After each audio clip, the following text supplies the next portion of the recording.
Bitcoin's true believers have held on through its wild price swings because they see enormous value in its intrinsic properties, and now more than ever. While government money printing has created a global inflation crisis, Bitcoin has a fixed number of units that can't be increased.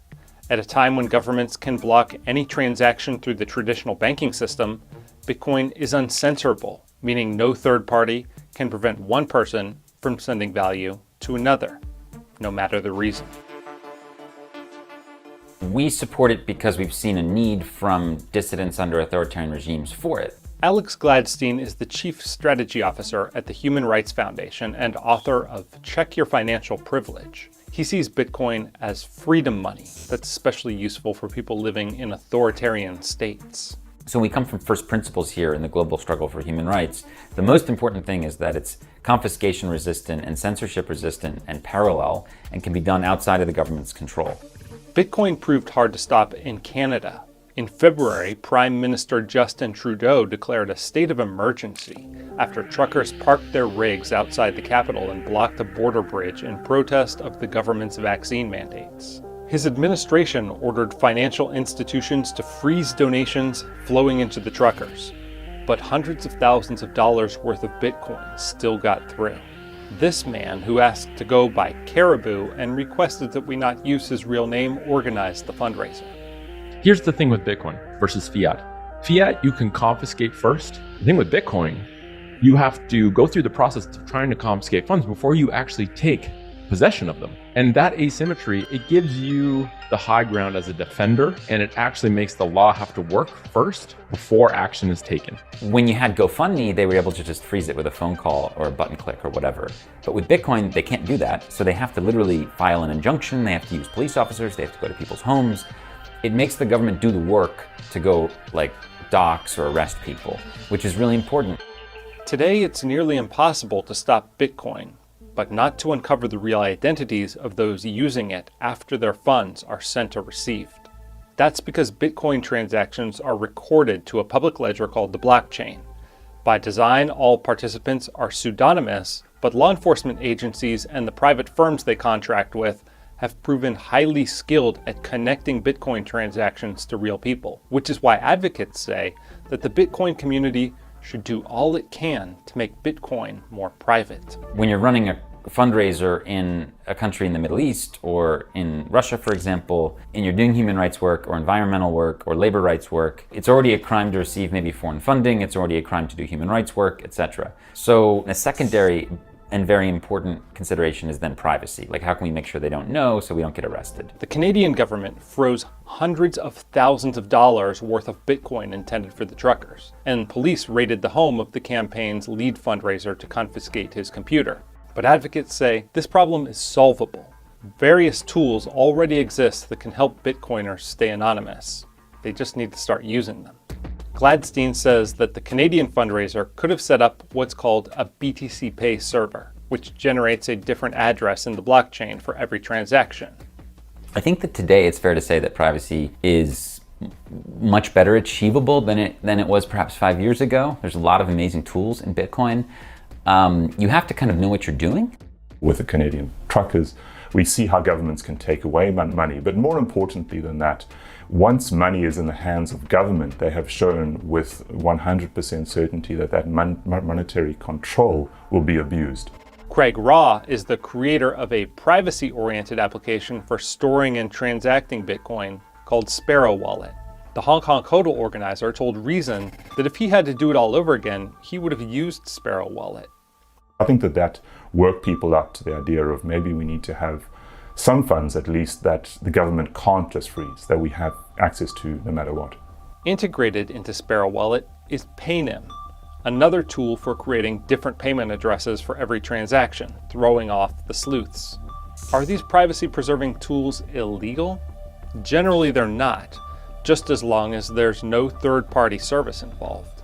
In April, the feds seized Bitcoins valued at $34 million from an individual in South Florida accused of selling stolen passwords, whom they caught by connecting his online profile to an address previously listed to receive shipments. The suspect was charged with money laundering for using a so-called mixing service that exchanges Bitcoin for other Bitcoin to throw off the trail. Using a custodial mixer is money laundering in the United States. You can't just send your Bitcoin to somebody as part of a business or as a client and have them send you new Bitcoin. It's like Alpha Bay, not legal. What is legally protected as open source software and free speech is coinjoins, because they're open source code. There's no one taking control of your Bitcoin. It's a collaborative spend. That's completely legal here. Coinjoins, which are built into Samourai Wallet, are another technique for obfuscating the trail. They combine lots of Bitcoin and then break them back into pieces, so it's hard to figure out whose money is going where. I think the best analogy for it is like smelting gold. This Bitcoin developer, who asked to be identified as Samurai, is the creator of the Samourai Wallet, which created paynims and a coinjoin protocol called Whirlpool. You take your Bitcoin, you add it into Whirlpool, and Whirlpool smelts it into new pieces that are not associated to the original piece. How much of this is going to be kind of an arms race between you and the blockchain analysis type companies, where they're just going to change their heuristics and get more sophisticated in their analysis? Yeah, there's some of that. I think that we can move quicker, and we've proven that we can move quicker than the chain surveillance companies. What is the reason for that asymmetry? We're a small open source team, and generally you can move quicker without the bureaucracy of a chain surveillance company. A front line in the developing Bitcoin privacy arms race is the Lightning Network, which is a decentralized payment network for Bitcoin. The Bitcoin network itself can never scale to the size of Visa or MasterCard because every transaction needs to appear on the blockchain. And if there were too much data stored on this public ledger, it would become too unwieldy for users all around the world to maintain a constantly updated copy, which is what makes the network decentralized and thus highly resistant to government control in the first place. The Lightning Network was designed to extend Bitcoin's capacity almost infinitely, and it's analogous to a bar tab, in which lots of small purchases are added up and combined into one transaction at the end of the night. But it also enhances privacy, because like with a coinjoin, chain analysis firms can't easily untangle what transactions were included in the bundle. You might have a Cash App or Coinbase account, or some sort of account that the government knows about, and you have income coming in, but then you withdraw into the Lightning Network and you get that same degree of privacy. Ditto with deposits. There are cryptocurrencies specifically designed to anonymize transactions, such as Zcash and Monero, which use zero-knowledge proof encryption. But Ra and Samurai have focused their attention on Bitcoin because it has wider adoption, a larger network, and is more decentralized. Monero is interesting from a privacy point of view, but less interesting from a store of value point of view. And really, store of value, I think, is going to become the driving reason people turn to Bitcoin in the coming years. The people are using Bitcoin. Bitcoin is here. It has the longest amount of history and has the largest user base. So really, what would make sense for us to just say, oh, okay, all of you, you're screwed privacy-wise. Just use Monero. That's not how it works. An unsolved problem is that all of these privacy-preserving tools require that users maintain custody of their own Bitcoin, which requires some technical savvy. It's much easier to store your Bitcoin on an exchange like Coinbase, which requires you to upload an image of your driver's license to comply with a federal anti-money laundering regulation called Know Your Customer, or KYC. Samurai isn't available for iPhones, and Samourai Wallet doesn't exist yet for mobile at all. Samurai says that using Bitcoin anonymously might be more difficult, but that it's the raison d'etre of a technology rooted in the privacy-obsessed cypherpunk movement of the 1990s. That message has gotten diluted as the years have gone on, but at its root, it's a cypherpunk tool to route around the state, and it's only useful if we use it that way.